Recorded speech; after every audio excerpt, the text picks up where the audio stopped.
Teman-teman, kalau curhat sedikit saya boleh ya teman-teman ya. Saya akan curhat. Begini, tadi malam ya ada menerima teleponan saya dari salah seseorang karyawan kerja di toko baju ya atau swalayan. Saya nggak usah sebutkan swalayan. Jadi adalah seorang pekerja atau karyawan di toko tadi kesurupan teman-teman ya, kesurupan. Bahkan saya dipanggil untuk yang kedua kali. Kalian tadi malam tuh yang kedua kali. Sekitar ada 4 hari sebelumnya saya dipanggil untuk meruqyah di rumah kosnya, karena anak ini bukan anak daerah Setabat ya. Anak ini daerah apa namanya, Aceh Tamiang. Saya juga nggak sebutkan daerahnya ya. Saya tahu tempatnya, udah sebutkan mereka, tapi saya sebutkan daerah kabupatennya aja ya. Aceh Tamiang, suatu kampung, tinggal di Aceh Tamiang orang tuanya. Dan asal usul orang tuanya ini dari apa namanya, Pangkalan Berandan ya, dekat laut ya. Saya nggak usah sebutkan tempatnya karena itu tak baik ya saya sebutkan. Yang jelas anak ini tadi malam kesurupan yang kedua kali. Jadi di waktu ruqyah yang pertama, yang waktu di kosnya itu kondisi kan sedang kesurupan ya, kesurupan. Sekitar jam 2 malam saya ditelepon, saya berangkat, saya datang. Sampai di situ sudah apa namanya, sudah sadar ya, sudah sadar, tapi belum clear. Saya tanya belum keluar ya. Jadi sempat anak ini perempuan ya, seorang perempuan nih yang kesurupan nih, dia punya cowoknya anak Setabat, seputaran Setabat lah, saya nggak tahu kampungnya. Seorang cowok ini sepertinya pun hobi ya mempelajari ilmu-ilmu sihir. Sepertinya ada gurunya, panggillah gurunya atau dukunnya ya untuk mengobati anak ini. Sementara saya juga ditelepon dalam perjalanan. Begitu saya sampai udah sadar gitu ya. Yang nyadarkan itu tadi ya, dukun tadi. Padahal sebelumnya dukun, tak berapa dukun ya sudah ditangani menurut mereka, pengakuan mereka. Jadi akhirnya teman-teman yang dirahmati oleh Allah Subhanahu wa taala, saya katakan kepada mereka, semua kawan-kawannya di situ banyak ya, anak-anak kos ya. Ini jinnya masih ada, saya bilang. Gak segampang itu dia keluar, saya bilang. Terakhir kan saya katakan gini, kita coba ruqyah. Kalau nanti ruqyah dia reaksi atau kesurupan lagi, berarti masih ada. Sementara udah sadar nih ya. Yang ceritanya dukun lah nyadarkannya. Singkat cerita, saya ruqyahkan. Lebih kurang saya membacanya itu setengah jam lebih lah ya teman-teman. Reaksi ujung-ujungnya. Reaksi, kemasukan lagi ya. Sampai muntah lah ya, muntah. Nah, muntahnya pun itu seperti payah, sulit. Ya, sulit. Nah, ini tandanya ada sesuatu. Bisa jadi ada jimat, ada tangkal, ada salat rumah, ada benda-benda dikeramatkan, dan lain sebagainya. Terakhir, saya tanya kepada teman-temannya, ada nggak dia di pinggangnya benang 3 warna, tangkal jimat? Ada pak, kata mereka. Ya, saya suruh orang guntingnya, putuskan, kemudian saya bakar ya.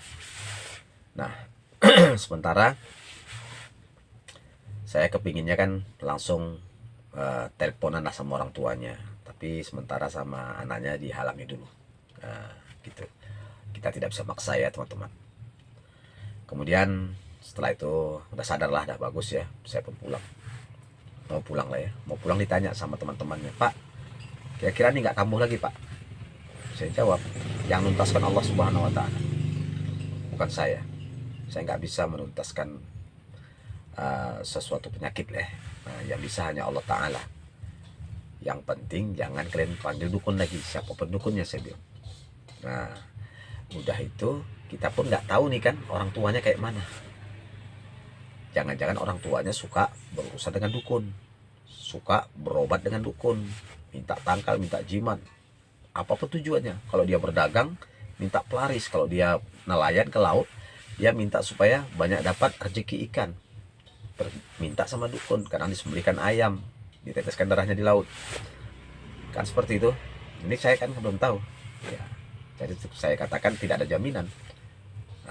Karena kita rukyah itu orang masuk anjing itu nggak segampang itu, pasti ada sebab-sebabnya, pasti ada sinyal-sinyalnya. Bisa jadi karena perbuatan dia sendiri, pernah berusaha mendukun, oh dia tidak pernah, bisa jadi orang tuanya, bisa jadi kakek neneknya, begitu saya jelaskan kepada mereka. Nah, bertahan juga lah ya, ada beberapa hari. Tadi malam ya, atas izin Allah kesurupan, sedang bekerja di toko baju ya, kesurupan, ditelepon saya ya. Saya sampai udah sadar tapi kaki belum bisa diangkat, berat dan kebas ya. Nah, jadi sibuk lah orang ini, cuman nih Pak kata mereka kan, mereka ini kan ya enggak paham lah kan. Saya katakan saya pengen bicara sama orang tuanya langsung, saya bilang. Dihalangi lagi sama anaknya, nggak usah Pak, obati aja saya, katanya. Saya bilang nggak bisa gitu, kadang-kadang sinyal dari orang tua, jadi saya pengen tahu suka nggak orang tua mau berdukun, tangkal jimat segala macam. Ya terakhir ditelepon lah ya, diizinkan ditelepon lah, ayahnya yang angkat telepon tuh. Langsunglah saya katakan, Assalamualaikum Pak. Waalaikumsalam, saya praktisi rukyah, saya ingin tanya sama Bapak, karena ini saya rukyahnya udah kedua kali Pak ya, kayaknya jinnya ini bandal nih Pak. Nah, biasanya kalau bandal Pak itu bisa jadi ada jimatnya, ada tangkalnya. Nah, Bapaknya sebenarnya nggak tahu ya kan. Kayak mana maksudnya jimat tangkal ya, kemarin saya temukan ada benang 3 warna di pinggangnya Pak, udah saya bakar. Nah, kira-kira di rumah ada lagi nggak Pak? Kalau ada ini kuat nih bolak-balik Pak. Ada jimat, ada tangkal. Nah, jadi seperti jawaban tanya jawab dia mereka sama ayahnya nih, sepertinya ayahnya agak tensi ya, seperti nggak menerima. Pak, obati saja anak saya. uh, uh, Tangkal jimat tuh kan yang bikin tuh kakeknya, bukan orang lain. Nah seperti itu ya, yang bikin kakeknya, kakek dari pihak bapak apa istrinya, istri bapak, dari istri saya, dari mama anak ini ya. Nah, jadi saya bilang saya jelaskan bahwasanya itu salah Pak, hukumnya musyrik Pak, tangkal jimat musyrik, kata Nabi, man alaqo tamimatan awadatan pakat asrak, barang siapa menggantung diri pada tangkal jimat maka telah berbuat musyrik. Nah, bantah terus dia, tidak terima. Kita bacakan dalilnya pun nggak terima. Saya bacakan dalil larangan pergi ke dukun, 40 hari sholat nggak diterima pun juga tidak diterima. Sepertinya agak tensi. Pokoknya Bapak obati saja Pak, katanya kan. Soalnya ini kan ikhtiar Pak. Saya jelaskan Pak, orang curi jangan sawit orang pun ikhtiar.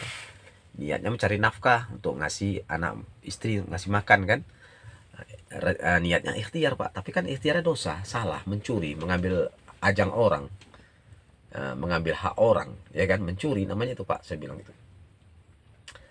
Jadi sepertinya nggak terima, kayak gini aja lah Pak, kalau nggak gitu saya pun nyerah lah Pak, saya bilang. Nah, saya nggak maksa ya Pak, saya menjelaskan pada Bapak, kalau Bapak ikuti aturan saya teruskan ini, tapi kalau enggak ya terpaksa lah ya Bapak lah. Nah, gimana caranya nak ini, gitu saja ya kan. Nah bingung juga lah teman-temannya tadi kan, bingung. Saya jelaskan, kita rukiah pun bolak-balik, saya bilang, dia balik lagi. Kalau untuk sadar gampang sadar, orang tak usah dirukiahkan, gak usah dibacakan. Kalau kita cueki aja orang kesurupan, tempo sejam 2 jam dia sadar itu teman-teman. Nah kalau cerita sadarnya ya, nah tapi belum keluar, nanti bolak-balik. Jadi kalau selama misalnya anak ini dirukiahkan di sini kan gitu kan, sementara orang tuanya masih pergi ke dukun, mungkin di depan rumahnya ada telur angsa busuk ditanam, ada bambu kuning hijau diikat-ikat di atas pintu jendela, diyakini sebagai tangkal, masih bikin sesaji di rumah. Capek teman-teman, setannya nggak keluar-keluar, bolak-balik. Bukan tak mempan teman-teman, bukan rukyah tak mempan, nggak mungkin rukyah tidak mempan. Allah mengatakan waqul ja'al haq wa zaqal batil, apabila datang yang hak maka lenyaplah yang batil, ya kan. Waqul ja'al haq wa zaqal batil innal batila kana zahuqa, yang batil itu pasti lenyap ya. Nah, apabila data yang hak, maka lenyaplah yang batil itu pasti lenyap, pasti hancur. Cuman kan ada apanya ya, konsekuensinya gitu. Nah, kalau orangnya belum bertobat, macam mana? Orang tuanya belum bertobat, belum menyesal. Kepinginnya anaknya sembuh dari gangguan jin, keluar setannya, kepinginnya.